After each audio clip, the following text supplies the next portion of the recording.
ಬಿಜೆಪಿಯ fire brand ಅಂದಂತಹ ಶಾಸಕ ಬಸನಗೌಡ ಪಾಟೀಲ್ ಯತ್ನಾಳ್ ರವರಿಗೆ ಬಿಜೆಪಿ ಶಾಕ್ ನೀಡಿದೆ. 6 ವರ್ಷಗಳ ಕಾಲ ಬಿಜೆಪಿಯಿಂದ ಯತ್ನಾಳ್ ಅವರನ್ನು ಉಚ್ಚಾಟನೆ ಮಾಡಲಾಗಿದ್ದು, ಬಿಜೆಪಿಯ ಕೇಂದ್ರ ಶಿಸ್ತು ಸಮಿತಿ ಉಚ್ಚಾಟನೆ ಮಾಡಿ ಮಾರ್ಚ್ 26ರಂದು ಆದೇಶ ಹೊರಡಿಸಿದೆ. ಯಾಕಪ್ಪ ಅಂತಂದ್ರೆ ಕಳೆದ ಫೆಬ್ರವರಿ 10ರಂದು ಕೇಂದ್ರೀಯ ಶಿಸ್ತು ಸಮಿತಿ ಏನಿದೆಯಲ್ಲ ಅದು ಯತ್ನಾಳ್ ಅವರಿಗೆ ನೋಟಿಸ್ ಜಾರಿ ಮಾಡಿತ್ತು. ಅವರು ಈ ನೋಟಿಸ್ ನೀಡಿದ ಬಳಿಕವೂ ಏನ್ ಮಾಡಿತ್ತು, ಉತ್ತಮ ನಡವಳಿಕೆಯ ಭರವಸೆಗಳನ್ನ ನೀಡಿದ್ರು ಪಕ್ಷಕ್ಕೆ. ನಾನು ಪಕ್ಷದ ಶಿಸ್ತನ್ನ ಉಲ್ಲಂಘಿಸೋದಿಲ್ಲ, ಪಕ್ಷಕ್ಕೆ ನಾನು ಪಕ್ಷ ಹೇಗೆ ಹೇಳುತ್ತೋ ಹಾಗೆ ನಾನು ನಡ್ಕೊಳ್ತೀನಿ ಅಂತ ಕೂಡ ಅವರು ನೋಟಿಸ್ಗೆ ಮರು ಉತ್ತರವನ್ನ ನೀಡಿದ್ರು ಕೂಡ. ಆದರೆ ಅವ್ರು ಮತ್ತೆ ಏನ್ ಮಾಡಿದ್ರೆ, ಫೆಬ್ರವರಿ 10ರಂದು ಅವರಿಗೆ ನೋಟಿಸ್ ನೀಡಿತ್ತು ಕೇಂದ್ರೀಯ ಶಿಸ್ತು ಸಮಿತಿ. ಅದನ್ನ ಉಲ್ಲಂಘನೆ ಮಾಡಿರೋದಕ್ಕಾಗಿ ನಾವು ಪಕ್ಷದಿಂದ ಮುಂದಿನ 6 ವರ್ಷಗಳ ಕಾಲ ಅವರನ್ನ ನಾವು ಉಚ್ಚಾಟನೆ ಮಾಡ್ತಿದ್ದೀವಿ ಅಂತ ಕೂಡ ಹೇಳಿದ್ದಾರೆ ಕೇಂದ್ರೀಯ ಶಿಸ್ತು ಸಮಿತಿಯವರು. ಹಾಗಾದ್ರೆ ಮುಂದೆ ಈ ಮೂಲಕ ಪಕ್ಷದ ಪ್ರಾಥಮಿಕ ಸದಸ್ಯತ್ವವನ್ನು ಅವರು ರದ್ದುಗೊಳಿಸಿದ್ದಾರೆ. ಇಲ್ಲಿವರೆಗೆ ಯತ್ನಾಳ್ ಅವರು ಹೊಂದಿದ್ದಂತಹ ಎಲ್ಲ ಪಕ್ಷದ ಹುದ್ದೆಗಳಿಂದಾನೂ ಅವರಿಗೆ ಗೇಟ್ ಪಾಸ್ ಅನ್ನ ನೀಡಿದೆ ಕೇಂದ್ರೀಯ ಶಿಸ್ತು ಸಮಿತಿ. ಹಿಂದಿನ ಶೋಕಾಸ್ ನೋಟಿಸ್ಗಳಿಗೆ ಪ್ರತಿಕ್ರಿಯೆಯಾಗಿ ಉತ್ತಮ ನಡವಳಿಕೆಯ ಭರವಸೆಗಳನ್ನ ನೀಡ್ತೀನಿ. ನೀವು ಪಕ್ಷದ ಶಿಸ್ತನ್ನು ಉಲ್ಲಂಘಿಸುತ್ತಿರುವುದಕ್ಕೆ ನೀವು ನನಗೆ ನೋಟಿಸ್ ಕೊಟ್ಟಿದ್ದೀರಿ. ನಾನು ಪಕ್ಷದ ಶಿಸ್ತನ್ನ ಉಲ್ಲಂಘನೆ ಮಾಡೋದಿಲ್ಲ.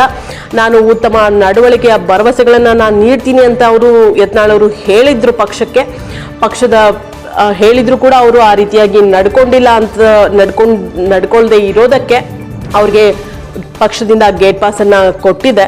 ಪಕ್ಷದ ಪ್ರಾಥಮಿಕ ಸದಸ್ಯತ್ವವನ್ನು ತಕ್ಷಣದಿಂದ ಜಾರಿಗೆ ಬರುವಂತೆ ನಿಮ್ಮನ್ನು 6 ವರ್ಷಗಳ ಅವಧಿಗೆ ಉಚ್ಚಾಟಿಸಲು ನಿರ್ಧರಿಸಲಾಗಿದೆ ಅಂತ ಹೇಳಿ ಕೇಂದ್ರೀಯ ಶಿಸ್ತು ಸಮಿತಿ ಅವರಿಗೆ ನೋಟಿಸ್ ಅನ್ನ ಜಾರಿ ಮಾಡಿದೆ. ಮಾರ್ಚ್ 26ಕ್ಕೆ ಅವರನ್ನ ಪಕ್ಷದಿಂದ ಉಚ್ಚಾಟನೆ ಮಾಡಿದೆ ಮುಂದಿನ 6 ವರ್ಷಗಳ ಕಾಲ. ಇಲ್ಲಿವರೆಗೂ ಅವರು ಯತ್ನಾಳ್ ಅವರು ಹೊಂದಿದ್ದಂತಹ ಪಕ್ಷದ ಹುದ್ದೆಯಿಂದ ಅವರನ್ನ ತೆಗೆದುಹಾಕಲಾಗಿದೆ. ಆದೇಶದಲ್ಲಿ ಸ್ಪಷ್ಟವಾಗಿ ಉಲ್ಲೇಖಿಸಿದ್ದಾರೆ ಅವರು. ಇನ್ನು ಮುಂದೆ ಬಸನಗೌಡ ಪಾಟೀಲ್ ಅವರು ಅಟ್ಯಾಚ್ಮೆಂಟ್ ಮೆಂಬರ್. ಬಸನಗೌಡ ಪಾಟೀಲ್ ಯತ್ನಾಳರನ್ನು ವಿಧಾನಸಭೆಯ ನಿಯಮದ ಪ್ರಕಾರ ಪುಸ್ತಕದಲ್ಲಿ ಅಟ್ಯಾಚ್ಡ್ ಮೆಂಬರ್ ಎಂದು ಪರಿಗಣನೆ ಮಾಡ್ತಾ ಇದ್ದಾರೆ. ಪಕ್ಷದ ಯಾವುದೇ ವಿಪ್ಗಳಿಗೆ ಯತ್ನಾಳ್ ಅವರಿಗೆ ಅನ್ವಯಿಸೋದಿಲ್ಲ. ಬಿಜೆಪಿ ಶಾಸಕಾಂಗ ಸಭೆಗಳಲ್ಲಿ ಅವರು ಭಾಗವಹಿಸಲು ಅವಕಾಶ ಇರಲ್ಲ. ಸದನದಲ್ಲಿ ಸ್ವತಂತ್ರವಾಗಿ ನಿರ್ಧಾರ ಕೈಗೊಳ್ಳಬೇಕಾಗುತ್ತೆ. ಹಾಗೆ ಇನ್ನು ಯತ್ನಾಳ್ ಅವರು ಉಚ್ಚಾಟನೆಗೊಂಡಿರುವ ಹಿನ್ನೆಲೆಯಲ್ಲಿ ಕ್ಷೇತ್ರದಲ್ಲಿರುವಂತಹ ಬಿಜೆಪಿ ಕಾರ್ಯಕರ್ತರ ಸಭೆ ಆಗಿರಬಹುದು ಅಥವಾ ಪಕ್ಷದ ಕಾರ್ಯಕ್ರಮಗಳಲ್ಲಿ ಪಾಲ್ಗೊಳ್ಳಲು ಅವರಿಗೆ ಆಗೋದಿಲ್ಲ, ಅಂದ್ರೆ ಸಾಧ್ಯವಿಲ್ಲ.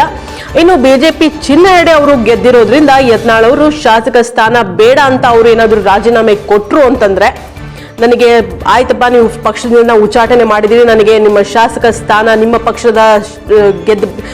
ಪಕ್ಷದ ಚಿಹ್ನೆ ಹಿಡಿದು ನಾನು ಗೆದ್ದು ಬಂದಿದ್ದೀನಿ, ನನಗೆ ಈ ಶಾಸಕ ಸ್ಥಾನ ಬೇಡ ಅಂತಾದ್ರೆ ಅವರು ಬೇರೆ ಪಕ್ಷ ಸೇರ್ಪಡೆ ಆಗಬಾರ್ದು, ಕೂಡ್ದು.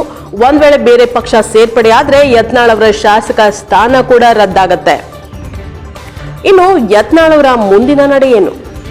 ಇನ್ನು ಉಚ್ಚಾಟನೆಗೊಂಡಿರುವ ಬಸನಗೌಡ ಪಾಟೀಲ್ ಯತ್ನಾಳ್ ಅವರ ಮುಂದಿನ ರಾಜಕೀಯ ನಡೆ ಏನು ಎನ್ನುವುದು ಎಲ್ಲರಲ್ಲೂ ಕಾಡುತ್ತಿರೋ ಪ್ರಶ್ನೆ ಆಗಿದೆ. ಈಗಾಗಲೇ ಅವರೇ ಹೇಳಿದ್ದಾರೆ, ಹೋರಾಟ ಇಲ್ಲಿಗೆ ನಿಲ್ಲೋದಿಲ್ಲ ಎಂದು ಹೇಳಿದ್ದಾರೆ. ಈ ಮೂಲಕ ಯಡಿಯೂರಪ್ಪ ಹಾಗೂ ಬಿಜೆಪಿಯ ವಿಜಯೇಂದ್ರ ವಿರುದ್ಧ ತಮ್ಮ ಹೋರಾಟ ಮುಂದುವರಿಸೋದಾಗಿ ಅವರು ಸುಳಿವು ಕೊಟ್ಟಿದ್ದಾರೆ. ಹೋದಲ್ಲಿ ಬಂದಲ್ಲಿ ವಿಜಯೇಂದ್ರ ವಿರುದ್ಧ ಮತ್ತಷ್ಟು ಟೀಕೆಗಳನ್ನ ಅವರು ಮಾಡಬಹುದು. ಈಗ ಯತ್ನಾಳ್ಗೆ ಯಾವುದೇ ಅಡಚಣೆ ಮಾಡೋರು ಯಾರು ಇಲ್ಲ.